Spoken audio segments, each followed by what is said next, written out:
ഹത്രാസ് ദുരന്തത്തിൽ ജുഡീഷ്യൽ അന്വേഷണം പ്രഖ്യാപിച്ച ഉത്തർപ്രദേശ് സർക്കാർ സംഭവം പ്രത്യേക ദൌത്യ സംഘം അന്വേഷിക്കും. അതേസമയം സംഘാടകർക്കെതിരെ പോലീസ് അന്വേഷണവും ആരംഭിച്ചു. എസ് നന്ദഗോപൻ ചേരുന്നു. നന്ദൻ, വിവരങ്ങൾ.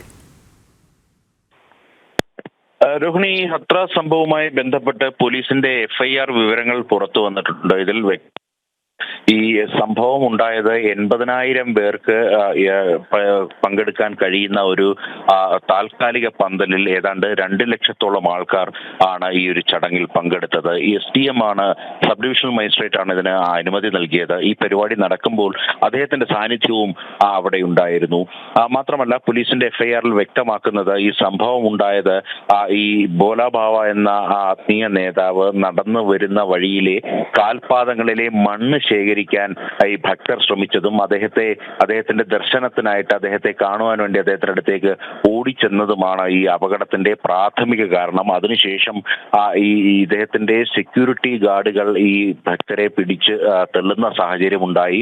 അങ്ങനെ അവിടെ ഒരു വലിയ ഒരു തിക്കും തിരക്കും അനുഭവപ്പെട്ടു. പിന്നീട് ജനങ്ങൾ അവിടെ നിന്നും രക്ഷപ്പെടുവാൻ വേണ്ടി ആ തിക്കും തിരക്കിൽ നിന്നും ഒഴിവാകാൻ വേണ്ടി പുറത്ത് ഉള്ള സ്ഥലത്തേക്ക്, ഈ പന്തലിന് പുറത്തേക്ക് പോകാൻ ശ്രമിച്ചതാണ് ഈ വലിയ അപകടത്തിന് കാരണം എന്നുള്ളതാണ് ഇപ്പോൾ ഈ FIRൽ വ്യക്തമാക്കുന്നത്. 121 മരണം ഇതിനോടകം ഔദ്യോഗികമായി സ്ഥിരീകരിച്ചു. അതേസമയം മരണസംഖ്യ ഇനിയും ഉയർന്നേക്കാം എന്നുള്ളതാണ് ഇപ്പോഴും വ്യക്തമാക്കുന്നത്. പ്രത്യേകിച്ച് അപകടത്തിൽ പരിക്കേറ്റവരുടെ നില ഗുരുതരമായി തുടരുന്ന സാഹചര്യമുണ്ട്.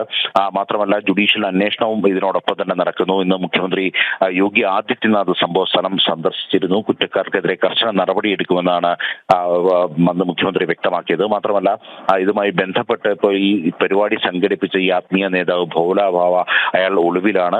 മാത്രമല്ല, സംഘാടകർക്കെതിരെയും ഇതുമായി ബന്ധപ്പെട്ട് പോലീസ് ഇപ്പോൾ FIR രജിസ്റ്റർ ചെയ്ത് അന്വേഷണവുമായി മുന്നോട്ട് പോവുകയാണ്. ശരി, എസ് നന്ദഗോപനാണ് വിവരങ്ങൾ നൽകിയത്.